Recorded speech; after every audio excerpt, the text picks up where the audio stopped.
I'm getting into the meditation as best I can. And then suddenly I see myself, but like 20 feet in front of me. Wow. And her back's facing me. As we're getting ready to walk, she kind of like looks over her shoulder at me like that. And then just kind of like nods her head like, you coming? We sort of like merged together. And it was like she like controlled my body somehow. I could feel like these little tiny minor adjustments and just the way my knees, my hips, and my ankles were kind of like standing. And all of a sudden there was no pain. Meditation ends and I sit down and I'm like, what happened? What just happened? And then you also starred in a movie.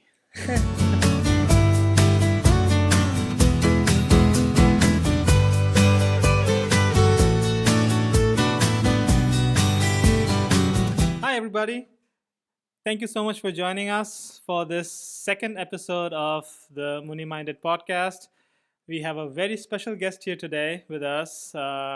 She's got a lot to share with us, and I'm very excited to have her here. Her name is Chelsea, and I would love for me and for all of us to hear her transformational story. Thank you for being here, Chelsea. Yeah, thanks for having me. This is All right. a great pleasure. Yes, it is. The pleasure's all mine.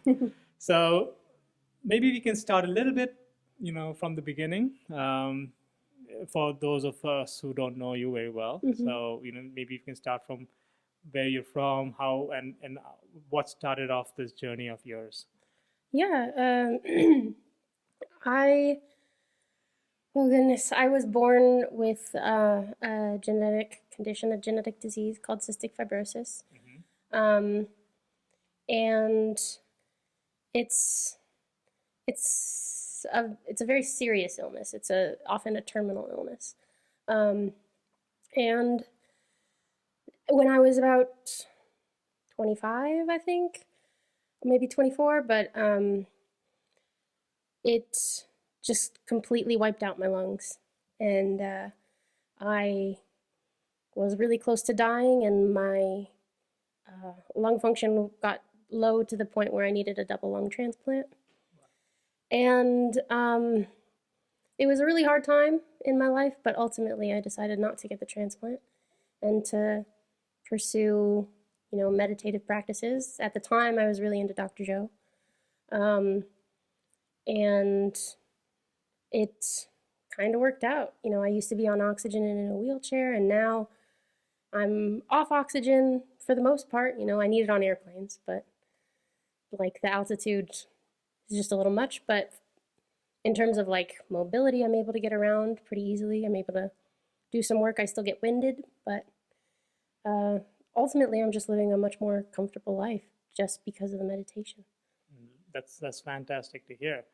And so you said you were born with the disease. Was it, and it became extreme at the age of 25. Did it affect your life till then, or was it something that just happened suddenly? Yeah, it was very much affecting my life. It was a problem even before I was born. It affects pretty much every system in your body. So we first noticed it because my digestion wasn't very good. And you could tell that from the womb. Every time my mother ate, she would feel sick. And when I was born, I actually refused to eat as a baby because of how painful indigestion is. I would go about 10 days or so without eating at all, and then I'd eat as much as I possibly could for maybe 2 or 3 days.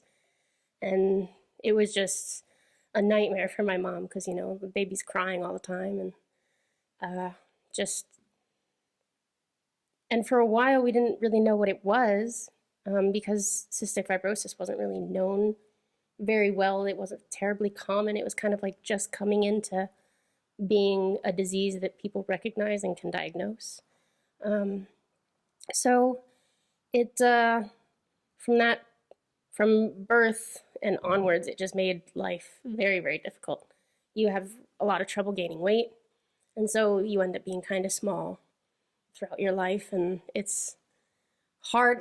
I'm sure parents already have a hard time getting their children to eat. So imagine if your child needed to eat 2.5 times more than they are capable physically of eating. It was a rough time. And then once you get a little far into it, then the lung problems start to become evident, because that's like a thing that worsens over time. Like the digestion doesn't really worsen over time, but the lungs do, because you get chronic infections, and then scar tissue develops, and then you get like loss of lung function, that kind of a thing. So it's definitely a really downhill kind of disease.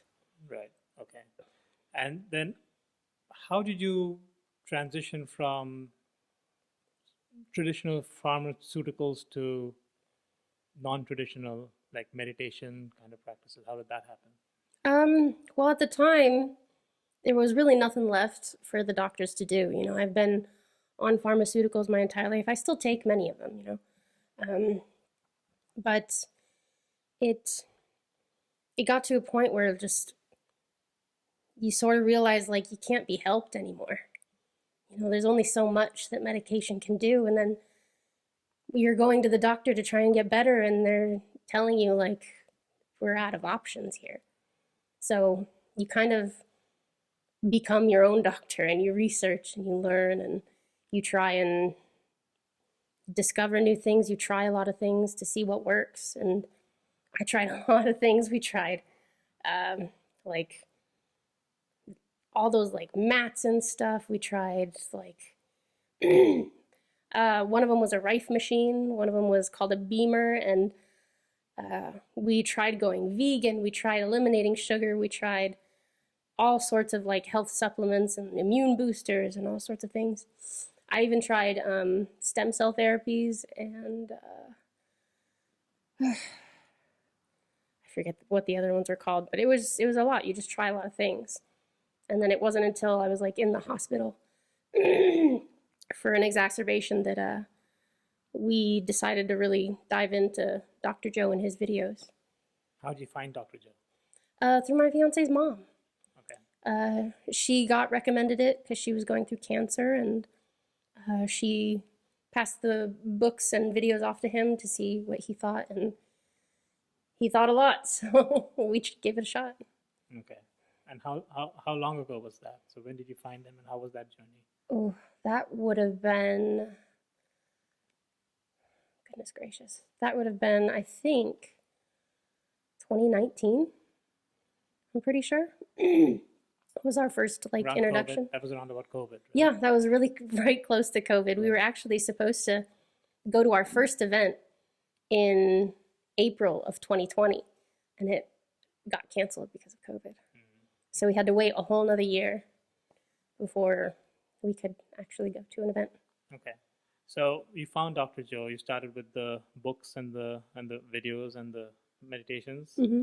How was that? How did that start? Did you feel anything immediately, or was it more of a gradual process? It was more of a gradual process.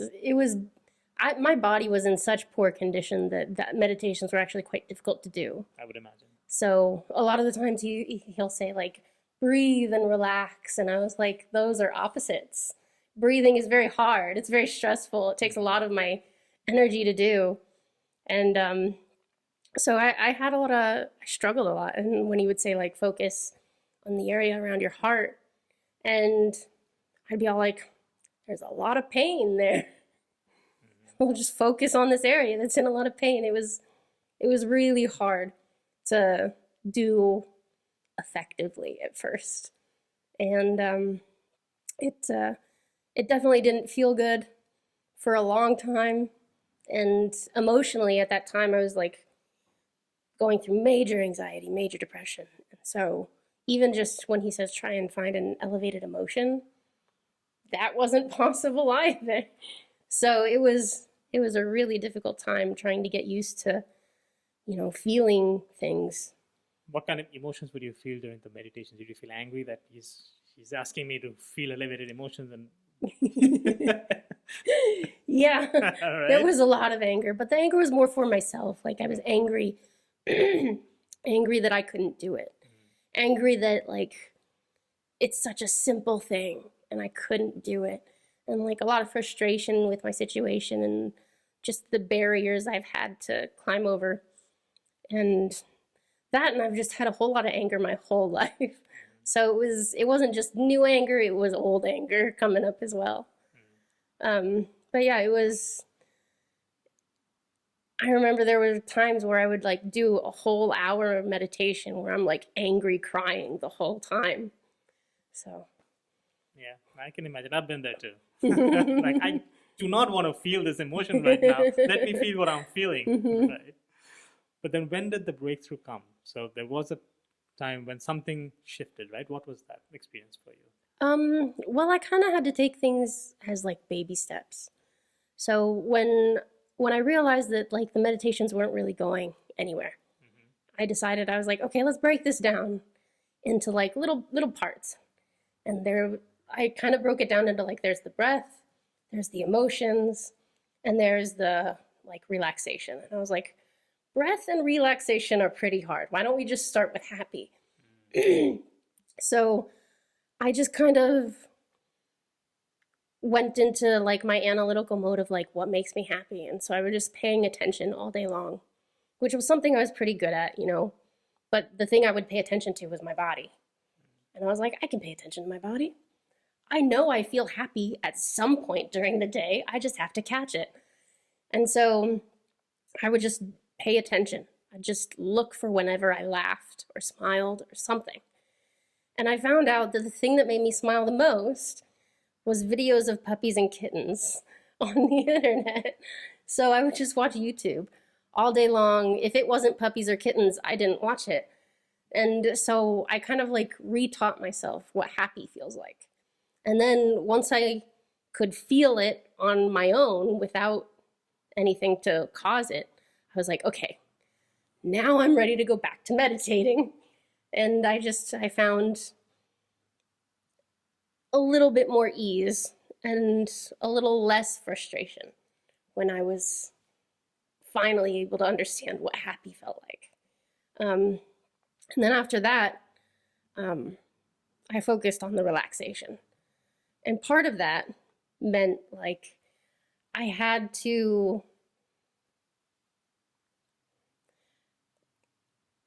the main goal was to get on lower oxygen amounts, because when you're on oxygen and you're trying to breathe, it makes you breathe almost in a different way. And it's not a very relaxed way to breathe. And so I felt that, and I was like, okay, I need to try and get off oxygen. And I'd been doing that for a while. I knew what titrating down meant because the doctors at my hospital, like I couldn't leave the hospital because I was on too much oxygen. And so they had to titrate me down from 40 to 10. And so I was like, okay, I know how to titrate down now. And so I just did it at home. Okay. I just had like my little pulse ox on my finger to show me my oxygen percentage. And I just sit there and I'd watch it. And I'd turn down my oxygen and I'd watch it and just turn it down and just see like how long I could keep my numbers up if I turned it down. And I just did that all day, every day, pretty much. Was just watching my oxygen and turning it down whenever it felt like easy.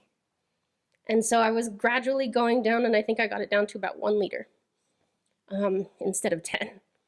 So it was just a lot of focus and a lot of work. That's fascinating. I think what you said about, and I think many of us get challenged by this, where we go into a meditation where we are really upset, or even some of the the heart math techniques, the heart lock-in. Sometimes we are very upset and we try to find that feeling, but we can't.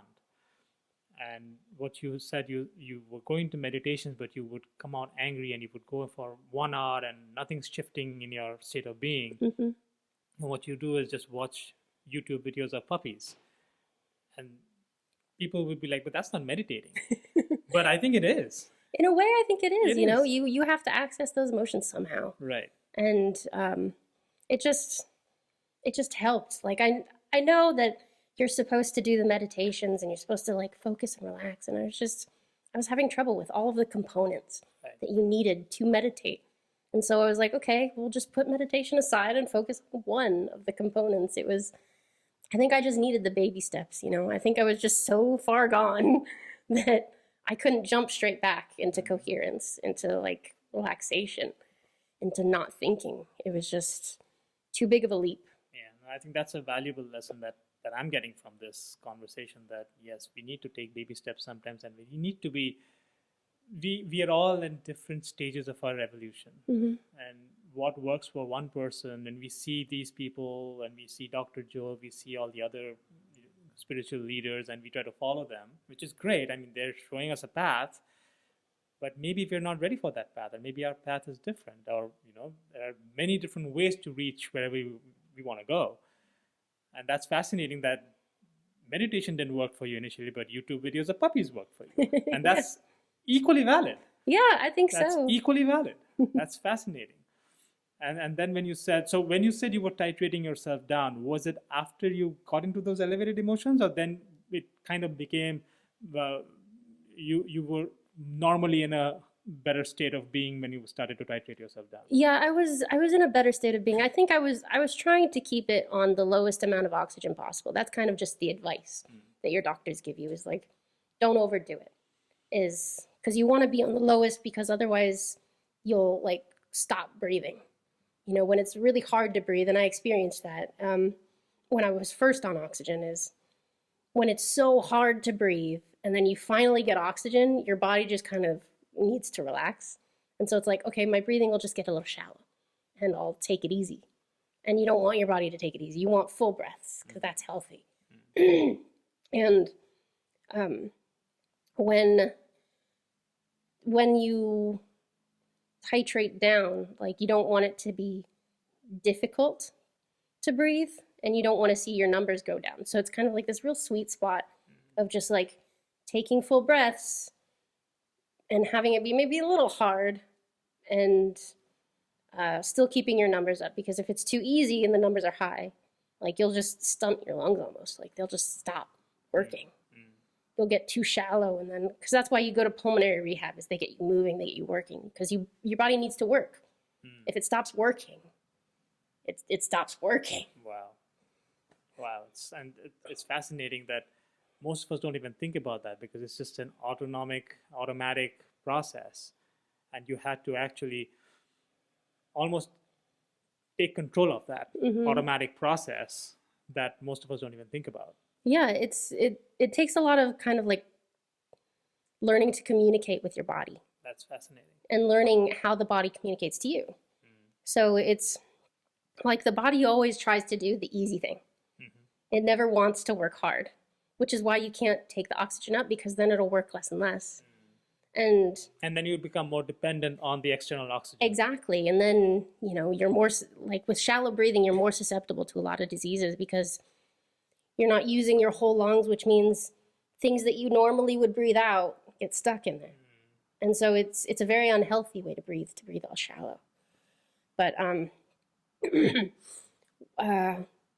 yeah, titrating down, it's super important when you're working with your body and understanding what it wants and how it works. You have to understand that the body responds to things. It responds to stimulus. And so when you go down to the lowest amount of oxygen that you can take, the body wants to breathe deeper, and it wants to process that oxygen quicker and more efficiently. And so, when you're right at that kind of like bottom range of just barely enough oxygen, you're telling your body you need to work harder. You need to breathe deeper. You need to process the oxygen more efficiently. And so it'll do it.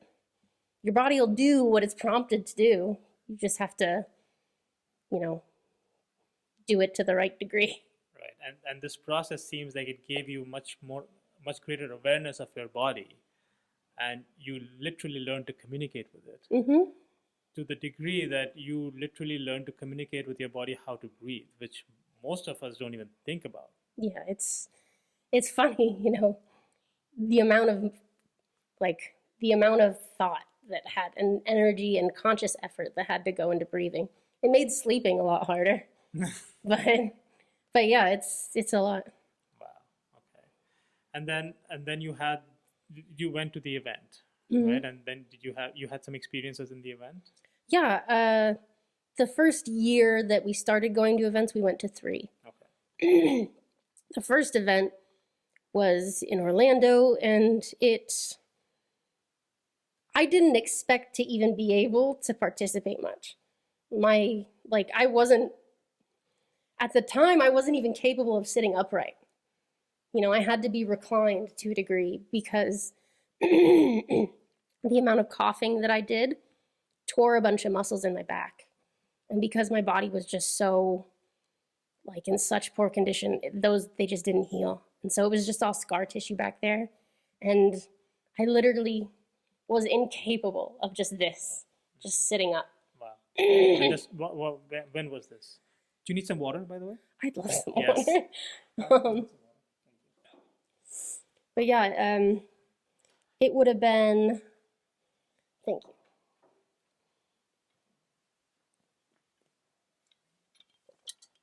It would have been, this was 2021 was our first event. Got it. So I was still in a really severe sort of condition. And then, of course, all the things you have to sign, at the time, they added a bit that said, if you're diagnosed with any condition or taking any medication, please don't come. And I was like, well, count me out. And so I was worried. I genuinely worried they were just going to turn me away at the door. But turns out that was not at all the case. They were so happy to see me and so willing to help. And it was, I'd never felt so welcomed before in my life. But yeah, it was Orlando. And honestly, I just wanted to be able to walk at all because I wasn't really walking. I could walk maybe the 10 or 15 feet to the bathroom, back to my bed, and that was it. I was pretty much bedridden at the time. 100% of my time was in bed, and all I did was walk to the bathroom and back. And what happened at the first event was, one, I was able to walk, at least partially. And 2, I suddenly was able to sit up. Not for a super long time, but for an entire meditation, I could sit up. And the way that happened was when I think it was the second day. So I had done the first day and I had tried to sit up as much as I could. And I completely wiped out my back. Just completely. It was gone. And I was like, well, I tried. And then we go the next day and I'm doing a meditation. I'm leaning back as far as I can in those chairs. But I was just getting into the meditation as best I could. And then weirdly, there was this kind of warm sensation that just sort of traveled up my back.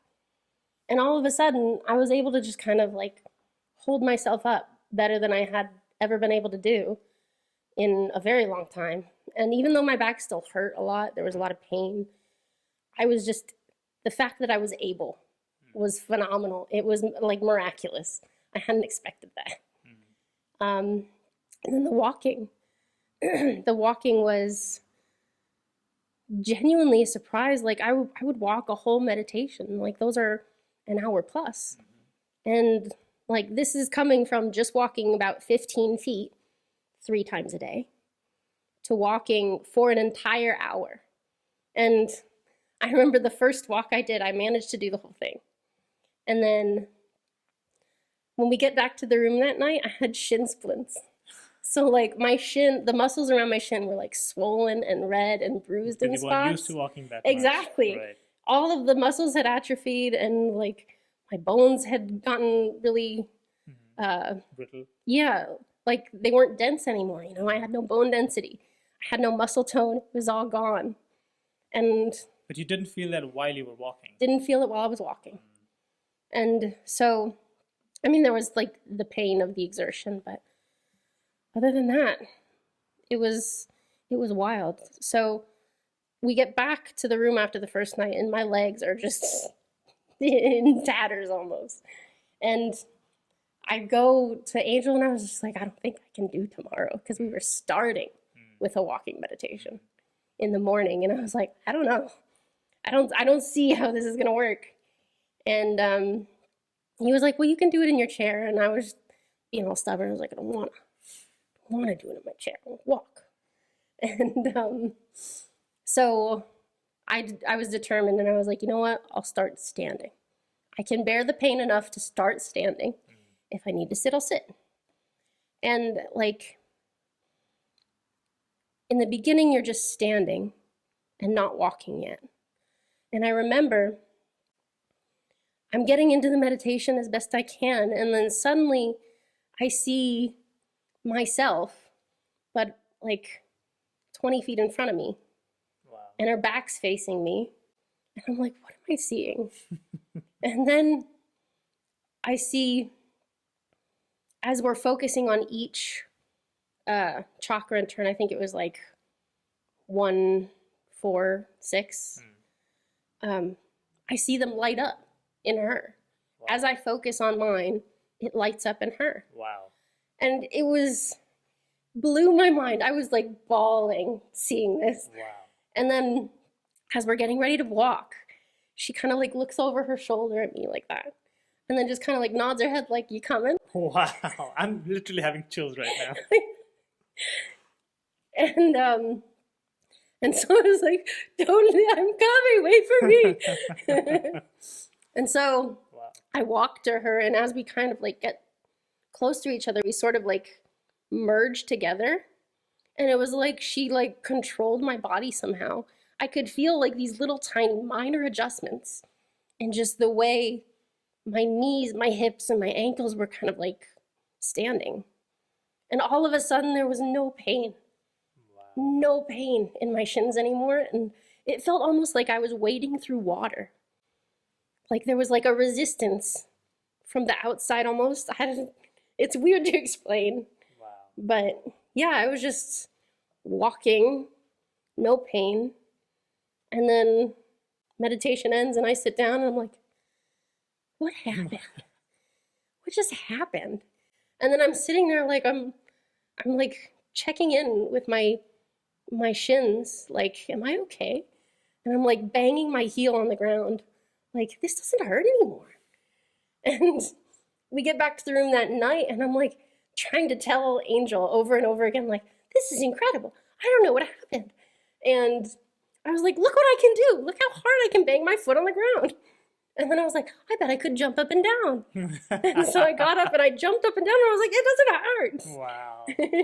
That's incredible. Yeah, and, it was. And but did you see, like you said, was there any external sign of, like you felt pain the previous night? Was there anything, like did you see any bruise or? It was still bruised and it was still a little red. But the feeling was completely gone. Yeah, the feeling was, gone. the pain was completely diminished. Wow.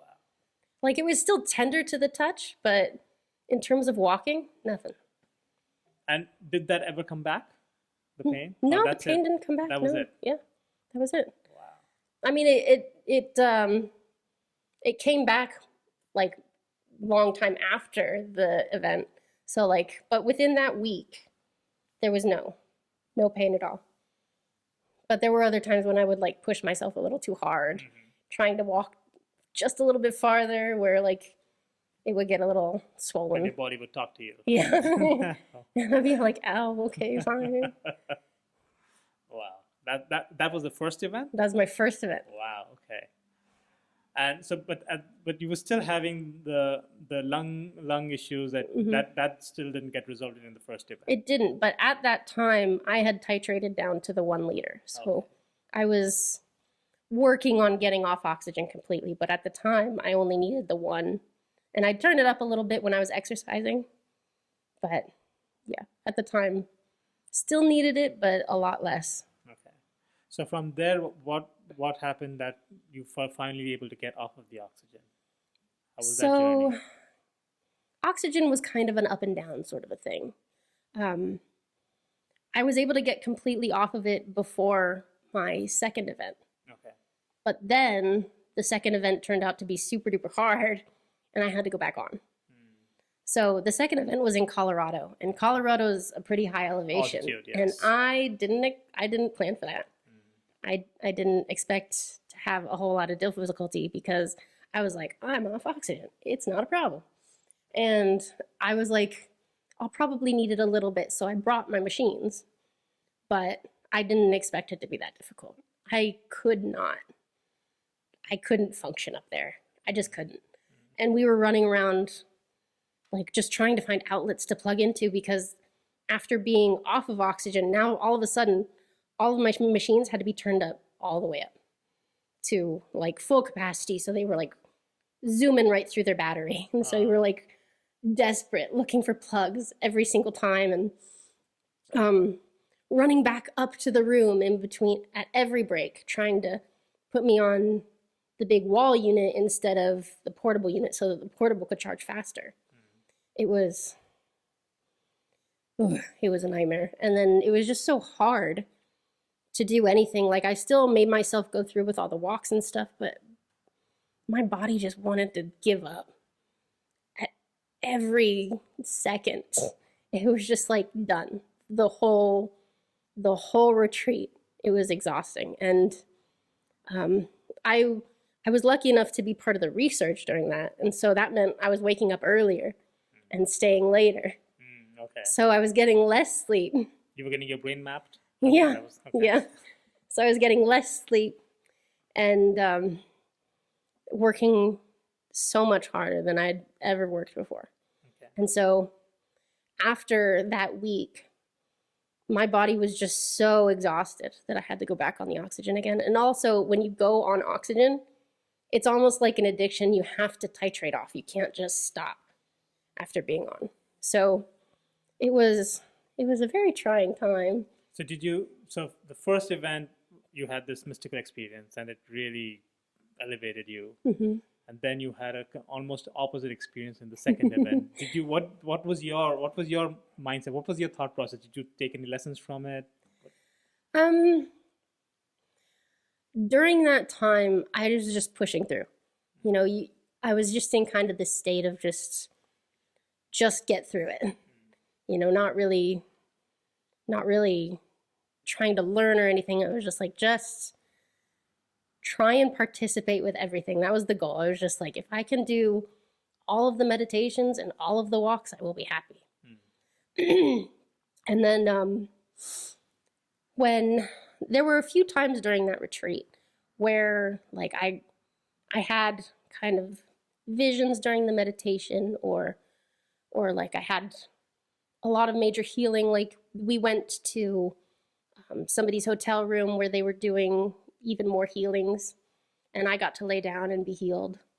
And that was really nice. I felt like a lot of the inflammation in my lungs had gone down. It suddenly just didn't hurt to breathe like it usually hurt. Because like at the time it was like breathing felt like breathing sandpaper. Like it was a very rough, irritating sort of thing. And that time it didn't hurt after I kind of sat up from that healing. And then at the very end, I got to participate and be the Healy with a lot of the Dr. Joe staff. Because I was part of the research and they were seeing kind of like how I was really struggling, they offered to do an extra one after the event was ended. Oh, nice. Okay. So yeah, it was great. So a lot of the research staff and some of the volunteers were able to do it. That must have been powerful because it was incredibly powerful. And there was this one spot in my lungs that was like so stiff because it was all scar tissue that it would pop every time I breathed. It would like pop out and pop in whenever I breathed. And when I sat up from that healing, that pop was gone. Oh. And it never came back. Nice. So that was the second retreat. That was the second retreat. Yeah, the end of the second retreat. And then coming home after that, my body was just completely exhausted. And I had to be on oxygen for a while, even though I had previously not needed it. So that was a little upsetting. I felt like I was backsliding at the time. But now looking back, it was just like, no, I just had to recover. Right. And it took a long time. It was a few months of titrating down again before I could get on back down to no oxygen. That's fascinating because this journey is not linear, right? You go up, 2 steps, come back down 3 sometimes, Yeah. and then you gotta go back up 5, right? Yeah, it felt like a nosedive for sure. I'm sure. But you kept going. And then you had a third event, right? And then the third event was Cancun Oh, nice. in December. So we had a great time at Cancun. And like I always push myself way more at events than I do at home because there's just so much energy to work with and you're just capable of so much more that it's just a rule for me. I just push myself more because I know I'm going to be capable of more. And I pushed myself through the whole meditation because we're on the beach. The walking was a lot more laborious for me. So I got tired a lot quicker. And I think it was like the last walking meditation. It was like a 2-part meditation. It was like an inside laying down and then outside walking. So I had been really tired from the previous night because that was like the worst meditation was the previous night. It was like nighttime. It was cold. It was windy. And I was having such a hard time. I was taking little tiny 1-inch steps during that walk. And that was a night walking meditation? Yeah. Okay, interesting. But yeah, it was all stormy and I remember going back to the room that night and thinking like, I don't think I can do tomorrow. I don't think I can. I was exhausted. But of course, I'm stubborn. And so in the morning, I was just like, I'm going to do it. And, I'll quit if I have to. And we get to that meditation in the morning of the inside part, the first part. It was really kind of weird. I was trying to do the meditation as best I could. And then all of a sudden I just started like convulsing on the floor. And I remember feeling like super sorry for the people next to me because I was convulsing hard enough that like my blindfolds fell off and everything. And I was like, and we were squished like sardines, like usual. Right. And I was like, I know they can feel this. I know it's distracting to them. But I was trying my best to just let things happen. Right. And trying not to judge myself for it and failing. But I was trying to let it happen. And on the way down to the beach for the walk, I was just like trying to figure out what was going on. I was like, what just happened? And I was like, it's probably energy, Right. that thing that we're all trying to find. Right. And I was racking my brain trying to figure out what to do because clearly something had happened. And I didn't, it was just so unfamiliar. I didn't know what to do with it. And I was standing there with my headphones on trying to listen to the meditation, but not really hearing Dr. Joe's voice at all. And I kind of decided I was just going to talk to my body again, but in a different sense. I was going to talk to the energy in my body. And I was like, if you can move me on the floor in the ballroom, maybe you can move my legs as I walk. And I won't have to do that work because I wasn't moving myself with the convulsions. Something else was. So I was like, all right, energy, here's the deal.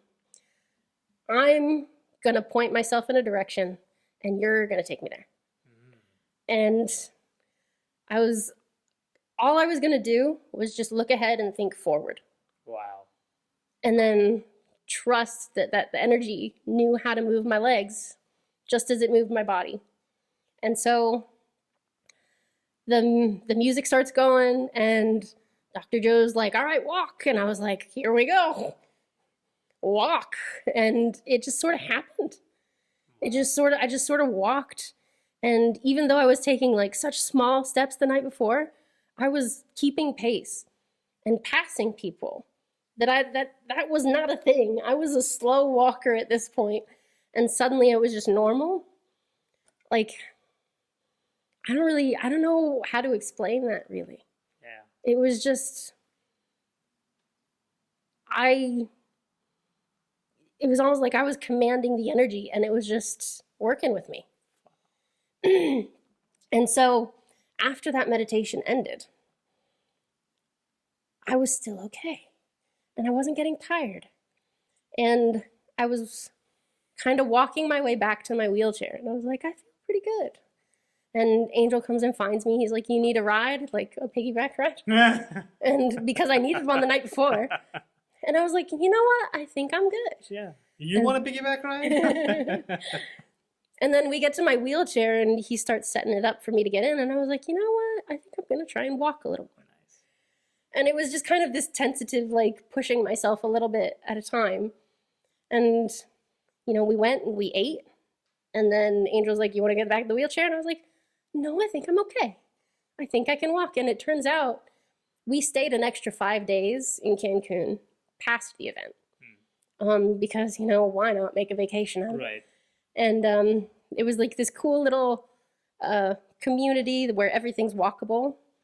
And I didn't need the wheelchair at all. Wow. Where I had previously needed it anytime I walked. So I'm walking everywhere to all these restaurants and everything and not getting tired. Like a little winded, but at this point, like just a 5-minute rest set me right. When before it was like, "Oh, I'm winded. I have to go to bed now." Mm-hmm. And it was a complete 180. That was the crazy thing. Wow. It was just such a rapid change in such a short amount of time. And it didn't make sense. Was that the first time that you were able to do this in your life? That you were able to like just walk around normally? Well, no, not quite. I was actually quite physically fit for a very long time, despite my declining lung function. It was, let's see, when would it have happened? I think it was like 3 or 4 years that I was bedridden before finding Dr. Joe. I see. Before that, I was actually a martial arts instructor. Oh, right. With Angel. Okay. So he and I both sort of co-ran the studio. And yeah, I was very physically fit. And I always saw myself as like a very strong, muscular person. And then all of a sudden, I got a mold infection in my lungs. And now that steady decline in lung function just took a nosedive. So it was just, I couldn't keep up. Okay. So, and this will be interesting it's interesting for me because I don't have much knowledge and maybe other people as well. So when you were born with cystic fibrosis, yet you were a very physically active person. How do the two go hand in hand? I think it was partly a little bit just my nature. I was a real tomboy as a kid, and so I loved running around and doing things. And I would have gotten into sports had that been a safe thing for me to do, but my mother decided it wasn't. So I tried gymnastics for about a month, and then I ended up getting a surgery, and then my mom pulled me out of that. And then I wanted to go out for soccer, but they didn't stop games for foul weather. And my mom was worried I would get sick. Because I would get sick, a lot easier than the general population would. And then also me getting sick is me being sick for like months. So it was not worth the risk. But I really liked to keep myself exercising. I just loved moving. I loved running. I loved climbing. So I was just up every tree in the neighborhood and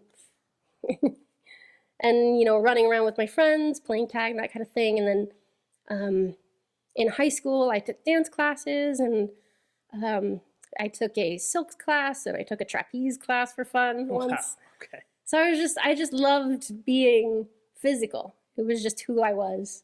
And the cystic fibrosis did make it challenging, but I figured it was worth the challenge. Okay. Interesting. And then you had the rapid decline, and then you were working your way up through the meditations, and then you found Dr. Joe. Yeah. And then you also starred in a movie. Let's talk a little bit about that. How did that happen? Well, that happened when I guess it probably started with the next retreat I went to after Cancun, because I was walking and not in a wheelchair. It kind of shocked everybody who had seen me the past few events, and they encouraged me to share a testimonial. And so I shared my testimonial at that retreat, and I guess people just liked it. And, I was familiar with a lot of the research staff, and a lot of the research staff were helping with the documentary. And I guess I just kind of stuck out as a story. And they suggested me, and then the production company reached out to me and were like, hey, you want to come? We'll do it. And it all kind of happened so fast. So did they do the recording at the event? Yeah, they had like an Airbnb house where they were doing the filming and the interviews. Okay. And so they would just kind of call you away from the event, drive you to the house, and then sit you down and do the interview. Before that, they had done like preliminary interviews, and they had sent us a list of questions that they were going to be asking. So like it was all very prepared for and everything. And then you get to the house and there's all this camera and all this crew, and it's really overwhelming. And then like they have like this big camera like right in your face. Right in your face. And so it was funny, but like talking in that situation, I felt so stupid, and I felt like I was forgetting everything that I had like. Was it a script? It wasn't a script, but like they give you the list of questions so that you can be prepared with an answer. Mm-hmm. And I forgot all of them. And I was just like, it was so annoying, because for some reason they say action and suddenly your brain goes dead. It was very nerve-wracking. How many cuts did you have? I would go like, I would like start talking and go like, wait, what was your question again? Oh gosh. It was a nerve-wracking and a bit embarrassing, but but I told Angel, I didn't know you at the time, but I saw the source, and your testimonial stuck out for me too. So there's something about, and I think that's why they probably approached you as well amongst the other testimonials, because I saw the testimonials and your testimonial stuck out. I didn't know you at the time. And then, as synchronicities, right? I started the group, and fun fact, Angel reached out to me that I can help, and I saw the profile picture as you and Angel, and I thought you were Angel, because I thought Angel is a girl's name. Yeah. And I'm talking to Angel, and I'm thinking I'm talking to you. And then we get on a camera, and I'm like, Angel has a beard. So that was interesting for me. But then even that time I didn't know that it was you. And then through casual conversation, Angel was saying, oh yeah, Chelsea, she's, and I'm Chelsea. That name sounds familiar, because I just watched the source, I think maybe a week ago, because they had the live streaming of the source, and I'd watched it at that time. And then Angel's like, yeah, and I'm like, Chelsea. Like, yeah, Chelsea was there on the source. I'm like, hang on, wait, come again? So that was interesting for me, and I'm like, well, that's just synchronous. It's amazing. So, okay, now that was Dr. Joel, and now you said that you started evolving your meditation practices and your spiritual practice beyond. What does your spiritual practice and meditation practice look like right now? So at the moment, once I kind of had learned how to just sort of connect to that sort of state of being of, I guess you'd call it coherence now. But I could just, once I could do it, I could do it. And I didn't need the meditation to do it. I could just do it. I could just, like, during a commercial break kind of thing, just kind of like, oh, well, I'm not doing anything right now. I don't want to pay attention to this. So, I just kind of calm down and center myself, and then just feel happy until, like, a show came back on. Stuff like that. Anytime I had to wait, which, during your daily life is kind of a lot. You're waiting in traffic, you're waiting for, like, water to boil, anything like that. Anytime I had, like, downtime, I'd just connect. But here's the thing I'll tell you, that is I'm learning from this, and you viewers, you should learn from this too, because usually when we wait, we death scroll. Yeah. Right? Yeah. I'm waiting, and I'm, let's go scroll through Instagram. Right? Let's see what's going on TikTok. But instead, you are waiting, and you're thinking, I'm going to get coherent. That's the difference right there. Yeah, see, it started because I was playing a video game, and there were, like, loading screens, and I used to get frustrated. But I had been doing so much work with, like, anger especially, and frustration, that I would try and, whenever I felt anger or frustration, to try and like bring coherence into it and try and connect through it and see if I was really angry or frustrated or whether that was just a habit coming through. And so during those loading screens, I would get impatient and frustrated. And so it just kind of naturally brought that attention to like, maybe I could get coherent through this. And then that's how that habit started, is just like, now anytime I wait, is just, let's just connect. That's fascinating. I'm going to do that now, because I have this bad habit of this, oh, I got some time to kill. Yeah. Just what's my phone, guys? right. And I give myself the excuse that, oh, I'm going through spirituality. I'm looking at Dr. Joe's or Bashar, or I'm going through spirituality reels. Yeah. But I'm still going on my phone. Instead, I just keep my phone down and just get coherent. Well, I'm going to do that. Thank you, Chelsea. Okay. If somebody sees this video and they connect and they're like, I'm going through similar challenges that Chelsea has spoken of.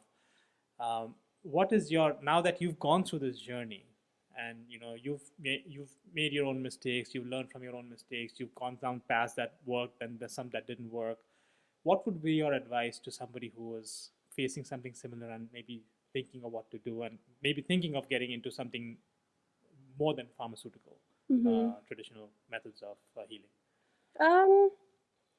Well, like I said, I didn't forsake the pharmaceutical, I still take medication and stuff like that. It helps. And I think a big part of being okay with that is learning how to be kind to your body. Because there's always going to be like the part of you that's like, I don't want to be on medication at all. Like, I want to be independent from it. But at some point, like, you can't make life too hard on yourself. And there's some kind of steps that you could take that you feel like are in the right direction, but would actually be kind of cruel to your body and to you. So I would say the best thing is like, just try to be kind. Try to be kind to yourself and your body. Your body's working very hard. Very hard. I've had a few people go like, it must be so hard to have that disease and like be feeling like you're fighting your body. I was like, I don't feel like I'm fighting my body at all. I feel like my body's fighting for me. Fighting for you. That's beautiful. Yes. And working very hard at it. And literally every cell, it devotes its life to you. And like feeling appreciation for your body and feeling kindness for your body and understanding, I think it's really necessary. It's really necessary, especially when it comes to understanding your body and learning to communicate with it. Like, you can't be cruel and be a good communicator. It's a difficult balance sometimes, but I would most often err on the side of kindness if you weren't sure what to do. And is there an element of self-love there? Because that's something that most of us struggle with, right? It's very hard, A lot of the times, especially if your body's just not functioning the way you want it to function, it's really easy to get frustrated with it. It's really easy to just go like, why can't you work? But it is working. Right. You're alive, aren't you? Right. That means it's working. Yeah. And sometimes you have to be ready to help it work rather than just demand perfection. Yes, and I can see many people going into the victim mentality and the judgment, self-judgment. Why did this happen to me? I've done something wrong, or I deserve this, and all of that self-talk that just doesn't help. I remember I used to feel a little bit of that victimization, and it took me a while, but after meditating a good long time and feeling like the wisdom from my heart, I realized that I chose this life. Like, before I was even born, I had to have had some knowledge of what life was going to be like. Otherwise, why would I choose this body? I had to know what I was getting into. And so if I knew what I was getting into, why did I choose this body? Why did I choose this life? Why did I choose this mind, this personality? And genuinely, I think it was because I loved it. I fell in love with the person who I am before I chose to become her. I fell in love with who she could be, what she was capable of, and fell in love with her struggles and all of her ups and downs. And so that helped really get me out of the victimization, because nothing happened to me. I didn't draw the short straw. I got exactly what I wanted. That is an amazing realization. That is fascinating. And everybody, this is what you should take away from this, that we chose this life. Whatever we are going through is happening for us, not to us, right? And that is fascinating. Yes. And how are you a different person today than you were 10 years ago, 5 years ago? The biggest thing is I'm way kinder than I was. Having a hard life tends to harden you. Right. And that's true. And now that I understand that it wasn't a hard life, it was just a challenge that I was up for, that people deserve kindness. I deserve kindness. And, you don't have to be so cold all the time. You don't have to be so numb all the time. You can be kind. You can be vulnerable and emotional. And it's okay. You can forgive yourself. You can forgive other people. And it just makes everything a little easier. Why not make things easier? Right. Yes. So why not make things easier? Everything's okay. That is, I think that should be printed on a t-shirt. I think that's exactly right. That should be the mantra of life. Everything is okay. Why not be kind? Yeah. I love that. Any ending words that you want to end with? Or Ending words. You've said it all. You've covered it all. I don't know. I don't really like telling people what to do or anything, but, if it were me, I would say be kind and don't give up. Be kind and don't give up. Wow. Thank you, Chelsea. This was an absolute pleasure, and I learned so much from you. And I'm not kidding. I did. I can literally feel your energy. I had chills down my spine so many times during this interview. And I'm sure the audience who listens to this or watches this are going to feel that energy too. Thank you so much. Well, thank you for having me. This was a beautiful conversation. Oh, I loved it. I told you, it's going to be a conversation among friends. Yeah. That's exactly what it is. No need to be nervous. No need to be nervous. There's nothing to be nervous about. Thank you so much for being here, Chelsea. Thanks for having me. I really appreciate it. Yes. All right. Thank you so much for watching, and we will see you in the next one.